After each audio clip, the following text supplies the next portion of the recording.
Ambernath MIDCतील green झोनमध्ये orange कॅटेगरीची परवानगी मिळालेल्या एका नामांकित रासायनिक कंपनीमुळे शेजारीच असलेल्या ग्रिपॉन फास्टनर्स कंपनीतील कर्मचाऱ्यांचे आरोग्य धोक्यात आले आहे। या रासायनिक कंपनीतून होणाऱ्या धोकादायक वायुगळतीमुळे कामगारांना श्वसनाचा त्रास आणि डोळ्यांची जळजळ असा तीव्र त्रास सहन करावा लागत आहे। तसेच या विषारी वायूमुळे ग्रिपॉन फास्टनरच्या उत्पादनांचे व वस्तूंचेही मोठ्या प्रमाणावर नुकसान होत आहे। ग्रीन झोनच्या परिक्षेत्रात या केमिकल कंपनीला परवानगी कशी मिळाली असा थेट सवाल उपस्थित केला जात आहे। या परवानग्यांची ग्रिपॉन फास्टनर्सकडून कायदेशीर पडताळणी केली जाणार आहे। या गंभीर त्रासाबाबत ग्रिपॉन फास्टनरच्या कर्मचाऱ्यांनी तीव्र संताप व्यक्त करत प्रशासनाने तातडीने कठोर कारवाई करण्याची मागणी माध्यमांद्वारे केली आहे। काही त्रास होतोय लगत असणाऱ्या कंपनीमुळे, काय नेमका त्रास होतो तुम्हाला? त्रास म्हणजे तिकडे सगळं ॲसिड वगैरे वापरलं जातं, तर त्याच्यामुळे कर्मचाऱ्यांना आमच्या श्वसनाचा वगैरे त्रास होतो आहे आणि डिस्टर्ब होतं ते बाजूला असल्यामुळे थोडंफार। आणखी काय बाकीचं मग त्यांना कधी कधी कोणाला म्हणजे त्याच्यामुळे त्रास खूप इतका होतो की ते काम पण नाही करू शकत तिकडे मशीनवरती, कारण बाजूलाच असल्यामुळे तर एकदम फ्लोनेच येतं, ते ॲसिडचा वगैरे वास वगैरे खूप येतो।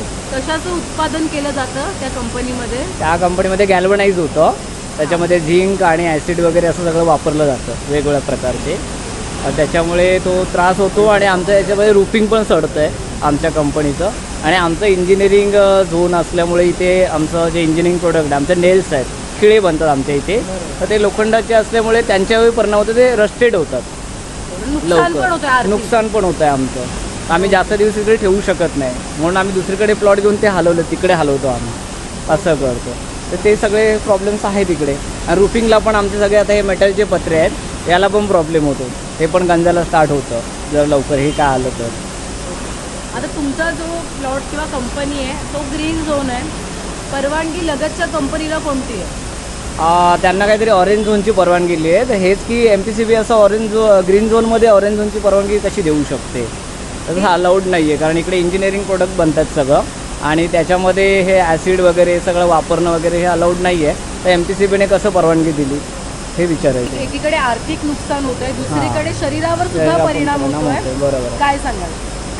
हो, दोन्हीकडून नुकसान आहे, आमचं आर्थिक नुकसान पण आहे आणि कर्मचाऱ्यांना पण त्रास होतो त्याचा। तर त्यासाठी आम्ही तक्रार केली होती, तर त्याचं काय निष्पन्न निघालं नाही तुम्ही काय मागणी असणार आहे MPCB प्रदूषण नियंत्रण मंडळाकडे तुमची? अशी प्लॅन त्यांचा बंद करण्यात यावा, कारण आम्हाला त्रास होतो आहे, तर दुसरीकडे कुठेतरी त्यांना हलवत जाते, त्यांना जागा द्यावी दुसरी पर्यायी करून। वरिष्ठ लेवलला तुम्ही तक्रार करणार आहात का? हो, करायची आता इथे काय नाही झालं म्हणून वरिष्ठ लेवलला जावंच लागेल आम्हाला। इथे काम करणारे सर्व कर्मचारी सर्वसामान्य आहेत, परंतु कुठेतरी अशा स्वरूपात केमिकल कंपनी बाजूला आल्यामुळे आरोग्याचा प्रश्न तुमच्या कर्मचाऱ्यांचा, त्यांच्या कुटुंबियांचा निर्माण झाला आहे। हो, झाला आहे निर्माण। श्वसनाचा वगैरे त्रास होतो आहे काहींना, कारण ते बाजूलाच असल्यामुळे ॲसिड वगैरे येत आहे, त्रास होतो त्यांना श्वसनाचा। कंपनीवर कारवाई व्हावी अशी आपली मागणी असणार आहे का? हो, नक्कीच। आप यहाँ पे काम करते हो, क्या क्या तकलीफ होती है आपको? साइड वाली कंपनी से ब्लैक कलर का धुआं आता है, उसमें जिंक रहता है, हमारा माल भी ख़राब होता है और दूसरा हमारा गले में भी प्रॉब्लम होता है, हमारे हेल्थ को इशू आता है। तकलीफ क्या क्या होता है?